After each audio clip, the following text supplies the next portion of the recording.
The protagonist of Katara, along with his dog Tabamaru and his teacher Xuan, escapes from the temple, which was attacked by some kind of war. They turn out to be hunting for Katara, and therefore the teacher gave the guy a gem for pocket money and asked him to run away from here. Well, the teacher himself returned to the temple to help his own. And now, based on these events, the guy and his dog have to steal food and hide in abandoned buildings where they accidentally meet a nameless wanderer with a wrapped sword named Nanashi. Katara immediately began to drive the wanderer away, but he says that this abandoned temple does not belong to anyone. But the guy said that he first came here, so this building is his. Nanashi decided to outplay the guy and said that then he would stay here as a guest. And in the end, Katara had no choice but to forget about the wanderer and go cook the stolen food, which he was not going to share with his so-called guest. However, the dog Tabamaru immediately liked the wanderer. In the meantime, the main characters were having a meal. The secret detachment of Emperor Ming from China was accompanied by the people of the local ruler, who is paid 2,000 gold ruors by Chinese foreigners for the construction of a fortress called Sheshchen in the mountains of these lands. The fortress was needed in order to erect a giant sacrificial altar with a clock there, a local Japanese tower. However, during the passage through the mountains, the foreigners were attacked by local mountain bandits, who were eventually killed alone by Loleng, a local blue-eyed Chinese demon. And they also explained to us that this detachment had a secret mission from Emperor Ming himself. The chief in their detachment is the old master Bag Wulen. Well, the main goal of Loleng is to find a strong warrior here and fight him. Further, after this battle, they checked the integrity of their cargo and continued on their way, where they began, with the help of the warriors of the ruler, to search through the locals for a boy with a dog. And it turned out that some old man saw him, and he pointed out to the soldiers to the temple, from where the smoke from the fire came. As a result, they arrived there and took Katara by surprise and knocked him out with a rock. They told the wanderer not to interfere, because they are the warriors of the ruler of these lands. But Nanashi, seeing how they treated the child, decided to intervene. The first warrior who attacked him, he put a cauldron with food on his head. The second warrior at that time tried to destroy Tabamaru, but he somehow managed to bite his throat and destroy him. After that, the foreigner Kingai joined the battle, throwing poisonous kunai. He tried to hit the wanderer with them, but as a result he hit the warrior of the ruler. After that, he took out a whip and began to attack Nanashi. He grabbed him and threw a kunai at his head, but the wanderer was protected by Tabamaru, having received a wound from a poisonous kunai. And immediately after Nanashi, he twisted the whip of the enemy with a sword and, hitting his neck, damaged it. And in the end, our brave heroes won. But Tabamaru was very bad, and the wanderer, examining the dead, recommended the guy to take the dog to the doctor, but the wanderer himself decided to leave this place. Kataru, realizing that things were bad, began to scream at the wanderer on emotions and tell him to help his dog because he saved his life. But the wanderer replied that in this case he had just saved the guy's life, and it turns out that they are even. In this regard, Katara took out the very gem that costs 10 gold roars. He said that if the wanderer would help his dog and take them to the Mangaku temple, he would give him this stone.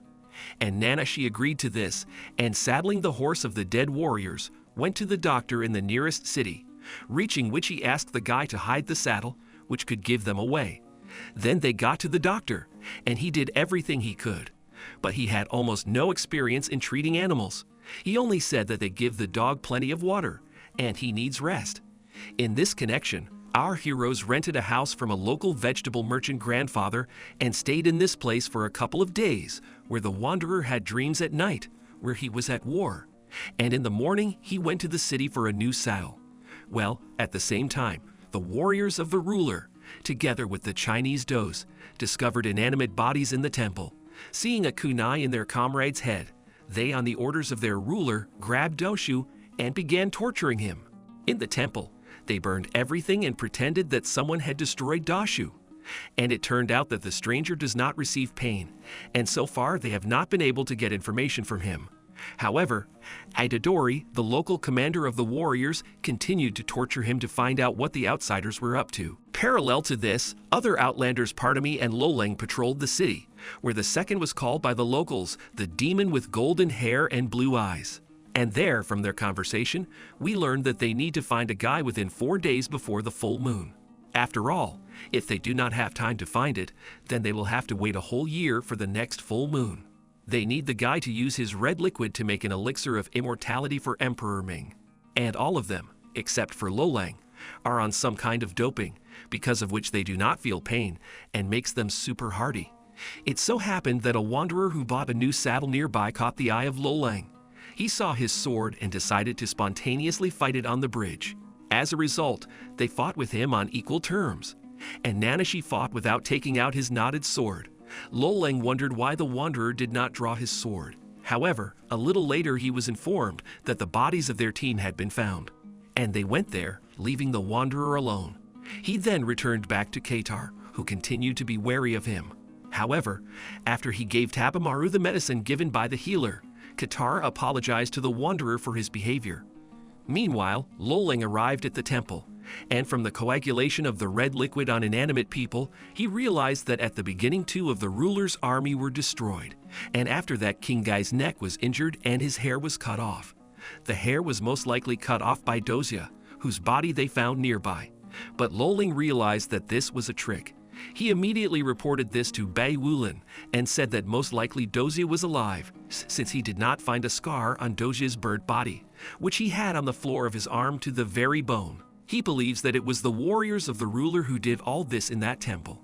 And since they wanted to believe in his death, then Dozia is alive and possibly he is being interrogated. And Bai Wulin then told his people to prepare an escape route in case the ruler betrayed them. After Lolang decided to take a walk around the palace, where he was accidentally challenged to a fight with wooden swords by Itadori, who after the fight called him the second strongest warrior he had met. The first was his friend from the war, who had a powerful fighting talent. However, after one of the battles, he strangely disappeared, and Itadori called him a fool who buried his talent. Apparently, he was talking all this time about the wanderer Nanashi. Next, we were taken back to our main characters, where the landlord went into town to sell vegetables. And there he noticed an announcement from the ruler, in which it was written about the search for a guy with a dog for a fee. And grandfather realized that he had hit the jackpot. He immediately reported information about the guy to the warriors of the ruler, who, together with him, arrived at his house. However, there they found only a note thanking their grandfather. It turned out that Nanashi and Katara had already continued on their way to the Mangaku shrine. There on the way, they looked at the hot springs, where Kataru noticed that the wanderer had red hair. This means that he is a foreigner and his body was still covered with scars. Nanashi himself explained that he does not remember anything from his life. He only remembers how he was caught after the shipwreck, where only he survived. And he began to dye his hair with a black decoction, as all the locals were afraid of the color of his hair. Katara was shocked by this information. In the afternoon, Nanashi began to teach the guy how to ride a horse. After that, already at night, when they lit a fire, the wanderer, noticing that people with swords were spinning around them, asked Katara to continue his story, where he saw many strangers, and the guy said that it was in the country of Ming 2 years ago. There he lived with his father, since his mother died immediately after the birth of Katar, and his father died when the guy was 6 years old. And after that, he was almost sold to slave traders. But then the monk saved the guy, and he brought him back to Japan, where the guy lived in the temple until he was burned. Well, immediately after the end of the story, our heroes were attacked by 2 bandits, whom the wanderer destroyed in a couple of seconds. After which he took their money, and they quickly continued on their way. Meanwhile, Bad Wulin realized that they only had 1 day to find the guy, so he ordered 2 of his men to go to the Mangaku temple and wait for the guy there, threatening to kill the monks. The rest he sent to look for the guy in the neighborhood. However, Lolang decided to speak out on the matter. He said that the master was worried in vain, because if they did not have time to sacrifice the guy at the right time, they would be able to do it in a couple of days, because the emperor would not know about it. And in this case, they will not have to stay here for another year. Well, or there is a second option. They can tell the emperor that they found a guy in the country of Ming, and then the Japanese tower will be built in their home country. However, Bad Wulin was against all of this. As it turned out, he planned to test this elixir for himself, because he is already quite old and does not want to die. Well, around the same time, Dozia began to move away from the drugs, and he began to break down. Itadori took advantage of this, and he learned about the secret task of the emperor, and the fact that strangers are looking for a boy to create an elixir of immortality. Itadori immediately told everything to the ruler, who realized that if they grabbed this child, then for the emperor he would be worth more than gold. And now the task of Itadori is to find out from the strangers what kind of guy, and then destroy them all. And they also explain to us that Itadori himself wants to take advantage of all this and remove his ruler. Meanwhile, Bai Wulan, along with the big man, went to the altar, where they began pouring chicken liquid on him. And there they explain to us that according to the legend of one monk, once every 100 years, a child is born from whose blood an elixir can be made. The emperor believed in this legend, and his subjects began to look for the guy. Well, our main characters meanwhile were not far from the temple. They stopped for the night in a cave, where Katara saw that the wanderer was having nightmares, and he gave him a couple of tips on how to deal with them. And the very next day they reached the Mangaku temple, where the guy paid the stranger and said that in fact this stone costs 10 times less than he had told him before. Then the guy was met by his teacher Xuan, and since the wanderer's mission was completed, he began to leave the temple, lingering for a couple of minutes as his shoes were untied. At the same time, Tabamaru was immediately put on a leash, and the teacher's hands were trembling as he took the guy to the head of the Zakayu temple. And Katara realized that something was wrong. And when Zakai appeared, aliens appeared along with him, who knocked out the guy and twisted him. It also turned out that a whole detachment of warriors of the ruler was waiting for them on the street, with whom the Soundlike began a fight. He destroyed them all, except for one, who, wounded, went for help. And Nanashi saw him and realized that there was a massacre going on. He mounted a horse and saw how the bound Katara was being taken away by strangers. He started chasing them and wounded the Soundlike arm with Lalang's kunai. Kunai Nanashi got on the bridge during the fight with Lalang. Well, right after the Soundlike destroyed the wanderer's horse, and they broke away from him, Nanashi immediately went to the monks to find out where the guy was taken. But it turns out that they don't know, because they turned the guy in to save their lives. And teacher Xuan emotionally began to say that even the wanderer standing in front of them now would have done the same. But Nanashi, in response, cut his robe and said that only miserable dogs who are not worthy to wear the clothes of monks can hide behind a child. After that, Nanashi, along with the freed Tabamaru, went on the trail of the kidnappers.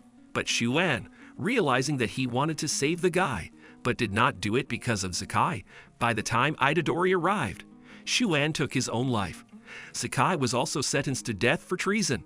Also, in passing, after the capture of the guy, the strangers immediately sent a summons to Bai Wulan, where they said that the guy was with them, and that the ruler of these lands had betrayed them. In this connection, Bai Wulan took Lalang with him, and having destroyed the guards of the ruler, took him prisoner. This was immediately reported to Itadori, where now the princess ordered him to lead the armies sent to the fortress and save the ruler.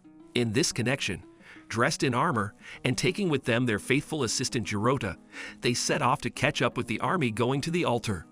At the same time, the Soundlike, having reached the fortress, returned to Lalang his kunai, which was with the wanderer who was trying to save Katara. And he, already during the raising of the guy to the altar, decided to find out from the guy what kind of swordsman he was. However, the guy refused to tell anything about Nanashi. Further, Itadori arrived at the fortress with an army to detain them. Bai Wulan ordered to raise the ruler on a pole and pull the maximum time so that the clock of the altar had time to point to the sky, and they turned the guide into an elixir. However, Bai Wulan's plan didn't work, as Itadori saw the ruler and ordered his aide, Jirota, to destroy him. And he did it for the sake of getting the princess, whereafter Itadori said that the soldiers now have two options: go over to his side or die on the side of the dead ruler. And all the warriors eventually recognized Itadori as the new ruler. In short, he took power for himself, after which they broke down the gate, and the strangers began to fight the warriors in turn. Jiroto immediately destroyed the Chinese archer, and already he and a dozen other soldiers were destroyed by a clumsy one. She was further destroyed by Itadori with a spear and archers, who had also previously fired at the entire fortress with fiery arrows. And while all this was happening, Tabamaru and Nanashi were already at the entrance to the fortress. However, because of the fire, the guard towers had already begun to fall, and one of them overwhelmed the wanderer, and he lost consciousness for a while. He again saw his nightmare, where he destroyed women and children with his sword. And since then he has changed dramatically, and now he is trying to atone for his guilt. In this connection, he came to his senses and grabbed a sword, and seeing Katara on top of the altar, climbed the building and ran across the roofs towards him. But he was seen by a fighting sound like, whom Nanashi finally took out his sword and destroyed by cutting in half. It also turned out that the clock was already pointing to the sky, and the big man Kacha was already going to turn the guy into an elixir, but at first he was prevented by Tabemaru, who had risen there. And after Nanashi with all his strength, he threw his sword from a neighboring building and destroyed the big man. In the meantime, Itadori, having run into Lalang, decided to take him upon himself. But in the end, he lost, and the vile Bai Wulin destroyed him with a gun. Then they saw the big man, and Lalang recognized the wanderer's sword sticking out of it, and he decided to find him in order to fight him. By this time, the wanderer, already in the middle of the tower, met Katara, who himself was able to free himself, but they were further overtaken by a Paranomian and a spear-bearer, and since Nanashi was without his sword, he began to fight back with his scabbard, and he was able to knock out one of the swords that Katara threw him from the hands of the double sword, and he destroyed the spearman with it, but a red liquid got into his eyes, because of which he and the double sword fell from the tower, where the stranger fell as badly as possible, injuring his hand and impaling himself on his own sword. Nanashi also nearly fell off the tower as his eyes couldn't see, but he was picked up by Katara and Tabemaru, and they were watched from the side by Lalang, who realized that the wanderer was a strong opponent. However, Bai Wulin appeared with his gun and already wanted to destroy him. But Lalang killed the old man for the sake of his fight, because the fight with the strongest opponent is more important for him than the order of the emperor. By this time, the wanderer had risen to his feet and raised his sword. And now, since only Lalang and Nanashi survived of all the warriors, they decided to fight to the victory. And Lalang saw that the wanderer had injured his hand, suggested that he take dope so as not to feel pain, and they fought normally. But the wanderer answered him that he did not need it, because the fact that he was able to save the guy gives him strength. After that, they began a powerful battle, where even their swords began to break off, but the wanderer began to lose, where Lalang, throwing his sword, pierced his hand and threw him off the tower. He himself also jumped towards him, where they finished everything with the last blow. Lalang with his sword hit the very gem that saved Nanashi. The stranger, in response, pierced through Lalang, and it turned out that this was his first and last wound in his life. And in the end, we won. Then they mounted a horse, and now Katara took the wounded wanderer to the doctor. And also on the road he suggested that he go to another country, where he would no longer need to dye his hair, because he would be like his own there. Nanashi agreed to this. If you want to continue, then write about it in the comments. Be sure to subscribe to the channel, like and press the bell so as not to miss new videos. AniMap was with you. Bye everyone.